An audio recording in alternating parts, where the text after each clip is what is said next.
Soy isoflavone. So do your research with this. I'm going to say it over and over again. Do your research, do your research.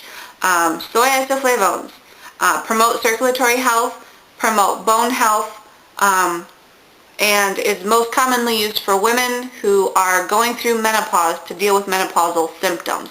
Don't know if I would recommend or not recommend this product to anyone, simply because it is a medication. It's something that you have to take that comes with specific rules, and if you take it for trying to conceive, there are specific rules and guidelines. So I just can't promote that enough to do your own research. And part of the reason that I hesitated to even take them in the first place is because they're for postmenopausal women to help with hormone therapy type situations.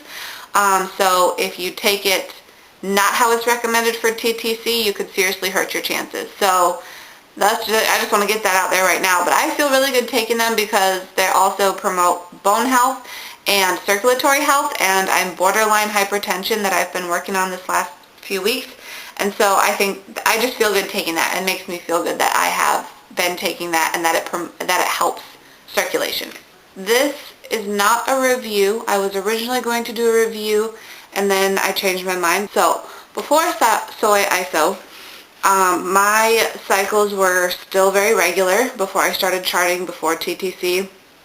I always have 4-day periods, very, very mild cramping, very mild bloating, nothing too special, nothing out of the ordinary, not too heavy with the PMS or anything like that. Every once in a while I would have a crazy one where my hormones would be crazy and I would just act crazy and I wasn't in control of my emotions anymore, but overall that didn't happen very often.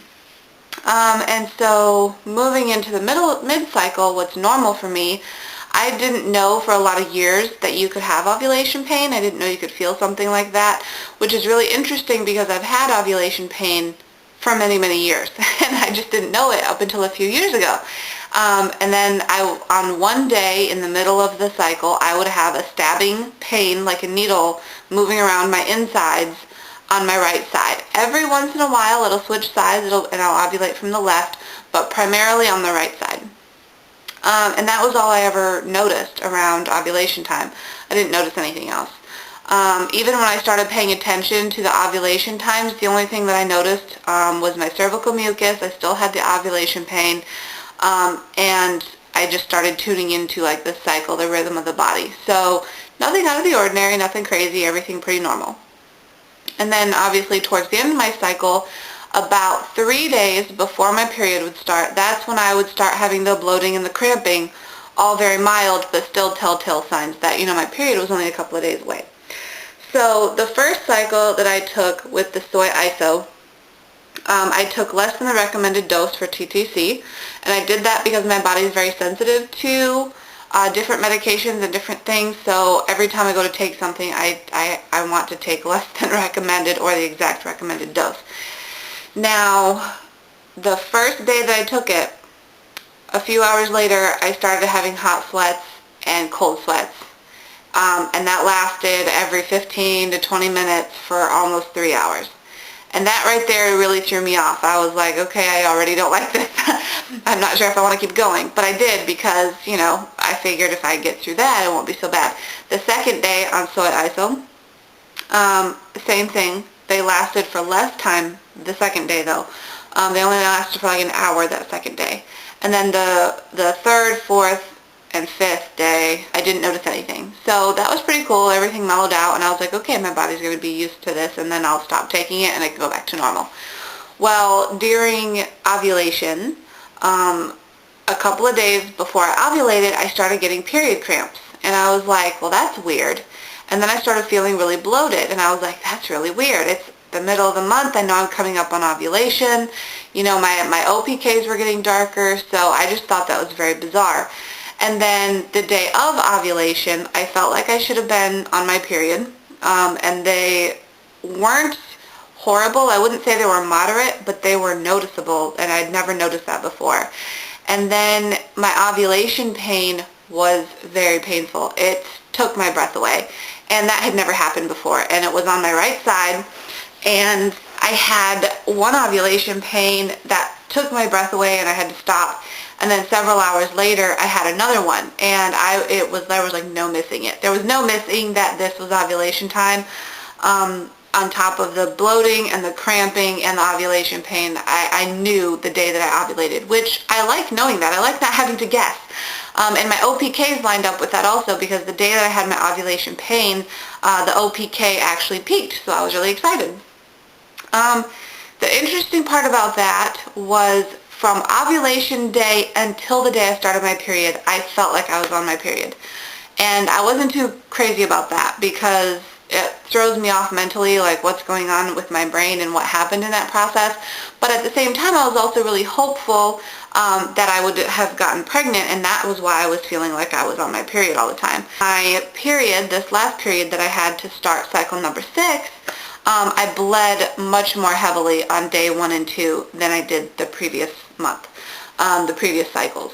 And I don't know if that was the contributing factor of the Soy Iso, how long it carries out, or if it would still be in my system that far out. But I bled heavier, and it was different. There was a lot more tissue than I'd ever seen. There was a lot of clotting and things that was not there before. And then on cycle day 2, 3, 4, 5, and 6, I took Soy Iso again for this cycle.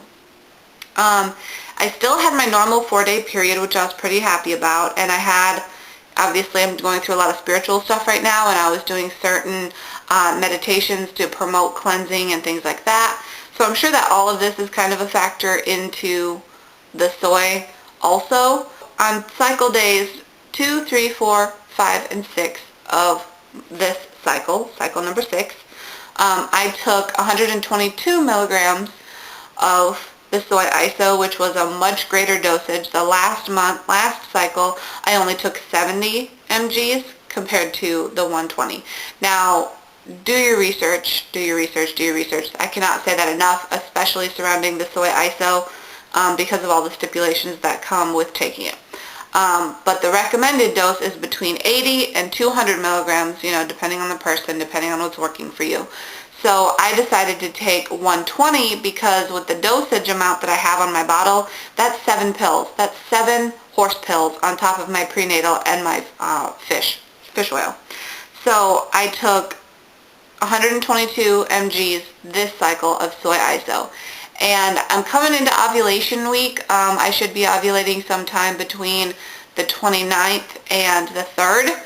So I'm really excited about that. Obviously, as I said before, I'm not doing my OPKs, but I'm really hopeful about this. I did not have any side effects. The biggest side effect that I had taking it this cycle was my appetite. My appetite was so wonky, and nothing sounded good, and I didn't want any food, but I would be so hungry, and I'm like, what am I going to eat? And there was nothing that I wanted to eat. So that was weird, and that lasted the whole time that I was taking the Soy Iso, and then a few days after also. And then, of course, I decided to do a bunch of other things that I'm going to talk about in another video. But yeah, so that's kind of my symptoms from the normal cycle to what it was like on the Soy Isoflavones.